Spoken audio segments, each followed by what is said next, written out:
భారతదేశ చరిత్రలో ఎన్నడూ లేని విధంగా యువత రోడ్లపైకి వచ్చి ఆందోళన చేసి ఏకతాటిపైన నడిపించింది కాక్రోచ్ జనతా పార్టీ.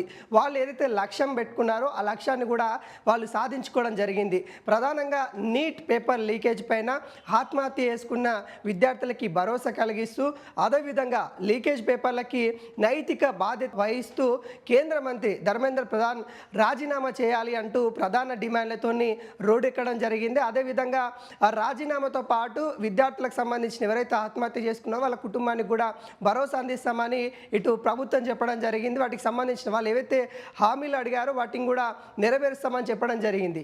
అదేవిధంగా ఇప్పుడు దేశంలో అదే తరహాలోనే మరొక పార్టీ రాబోతా ఉందంటే అవుననే సమాధానం బలంగా వినిపిస్తూ ఉంది. ఈ జనతా పార్టీ కూడా ఇప్పుడు రూపొందిన పరిస్థితి కనబడతా ఉంది. పెట్రోల్లో 20% ఇథనాల్ కలపాలని, ఇథనాల్తో మరి కొంత భారం తగ్గుతూ ఉంది. ఏదైతే అంతర్జాతీయాల నుండి మనం ఉత్పత్తి తీసుకుంటా ఉన్నామో ఈ నేపథ్యంలో దేశం పైన భారం పడతా ఉంది కాబట్టి ఇథనాల్ కలపాలని ఇటు కేంద్ర ప్రభుత్వం నిర్ణయం తీసుకుంది. దానిపైన ఇక్కడున్న ప్రజలు, వాహనదారులందరూ కూడా కొంత గలమెత్తుతున్న పరిస్థితి కనబడతా ఉంది. ఇప్పుడు సోషల్ మీడియా వేదికగా మరో యుద్ధం రాబోతా ఉందంటే బలంగా సమాధానం అయితే అవుననే వినిపిస్తూ ఉంది. దాదాపుగా ఇటు ఇన్స్టాగ్రామ్లో లక్షల్లో ఫాలోవర్స్ వస్తున్న పరిస్థితి కనబడతా ఉంది. ఖాతా తెరవగానే లక్షల్లో ఫాలోవర్స్ అయితే వస్తూ ఉన్నారు. దానిలో మీమ్స్ కూడా వస్తున్న పరిస్థితి కనబడతా ఉంది. ఇటు ట్విట్టర్ వేదిక కూడా దాదాపుగా వేలల్లో ఫాలోవర్స్ అయితే వస్తున్న పరిస్థితి కనబడతా ఉంది. మరొక సిజెపి పార్టీ తరహాలోనే ఈ జనతా పార్టీ అయితే వస్తున్న పరిస్థితి కనబడతా ఉంది.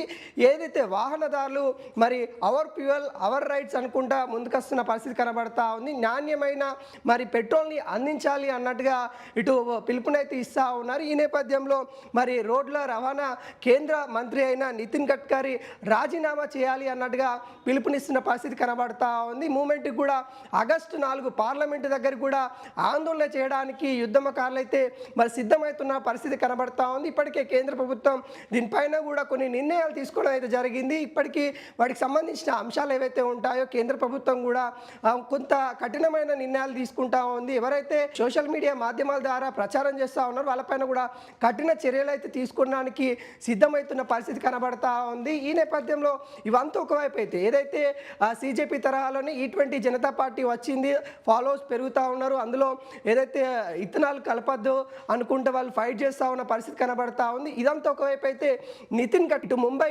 హైకోర్టు కూడా వెళ్ళిన పరిస్థితి కనబడతా ఉంది. తన పైన తన కుటుంబం పైన జరుగుతున్న ఏవైతే ట్రోల్స్ ఉంటాయో, ఏవైతే సోషల్ మీడియా మాధ్యమాల్లో వస్తున్న అసత్య వార్తలని ఖండిస్తూ వాటిపైన పరువు నష్ట దావా వేయాలి అన్నట్టుగా ఇటు కోర్టుకు వెళ్ళి స్టే తెచ్చుకునే పరిస్థితి కనబడతా ఉంది. ఒకవైపు అయితే ఈ జనతా పార్టీ అయితే దూసుకెళ్తున్న పరిస్థితి కనబడతా ఉంది.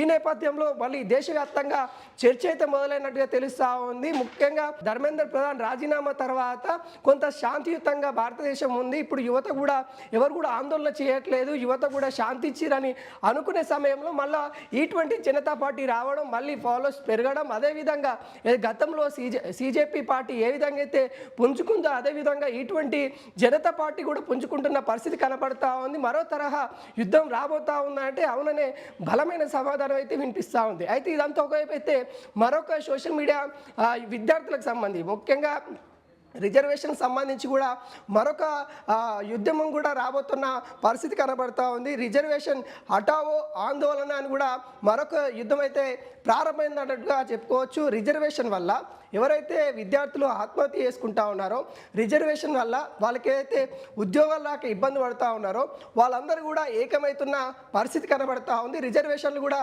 ఎత్తివేయాలి అంటూ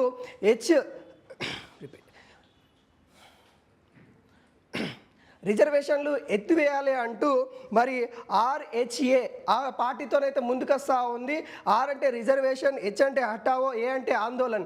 వాళ్ళు కూడా ముందుకొస్తున్న పరిస్థితి కనబడతా ఉంది. ఒకవైపు ఈ జనతా పార్టీ వస్తూ ఉంది, మరొక వైపు ఆర్హెచ్ఏ పార్టీ కూడా మరో యుద్ధమానికి సిద్ధం అన్నట్టే ముందుకొస్తున్న పరిస్థితి కనబడతా ఉంది. దేశవ్యాప్తంగా ఆందోళన చేయడానికి ముఖ్యంగా 2 డిమాండ్లు అయితే పెడుతున్న పరిస్థితి కనబడతా ఉంది. ఈ విషయంలో జనతా పార్టీ మాత్రమైతే కేంద్ర మంత్రి నితిన్ గడ్కరీ రాజీనామా చేయాలి, మాకు నాణ్యమైన మరి పెట్రోల్ అందియాలని వాళ్ళు చెప్తా ఉన్నారు. మరొక వైపు విద్యార్థులకు సంబంధించి రిజర్వేషన్స్ మరి చూడాలి, రిజర్వేషన్ మొత్తానికి బంద్ చేయాలి అంటూ ఆందోళనకి పిలుపునిచ్చిన పరిస్థితి కనబడతా ఉంది. దేశవ్యాప్తంగా ర్యాలీలు తీయడానికి కూడా మళ్ళీ యువత రోడ్లెక్కే పరిస్థితి కనిపిస్తా ఉన్న నేపథ్యం అయితే చూస్తా ఉన్నాం. మరి చూడాలి కేంద్ర ప్రభుత్వం దీనిపైన ఏ విధంగా తీసుకుంటుంది. మరి ఇప్పటికే కొంత యువతకి వాళ్ళు హామీలు అయితే ఇవ్వడం అయితే జరిగింది. ఇటు సీజేపీకి సంబంధించిన కూడా హామీలు కూడా నెరవేరుస్తామన్నారు. అయితే సీజేపీ కూడా ఇందులో కొంత భాగస్వామ్యం ఉన్నట్టు కూడా తెలుస్తూ ఉంది. ఏదైతే రిజర్వేషన్ సంబంధించిన అంశంలో కూడా అదేవిధంగా వాళ్ళు ప్రొటెక్ట్ చేసినప్పుడు ఏదైతే జంతర్ మంతర్ వేదికగా సీజేపీ నేతలంతా కూడా ధర్నా దిగిన సమయంలో వాళ్ళపైన ఉన్న కేసులు కావచ్చు, ఇటు మహారాష్ట్ర, కేరళ అక్కడక్కడ ఉన్న కేసులను కూడా విద్యార్థులపైన ఉన్న కేసులను కూడా ఎత్తివేయాలనే డిమాండ్తో ముందుకైతే వెళ్తున్న పరిస్థితి కనబడుతోంది. మరి చూడాలి కేంద్ర ప్రభుత్వం వీటిపైన ఎలా స్పందిస్తుందో అని.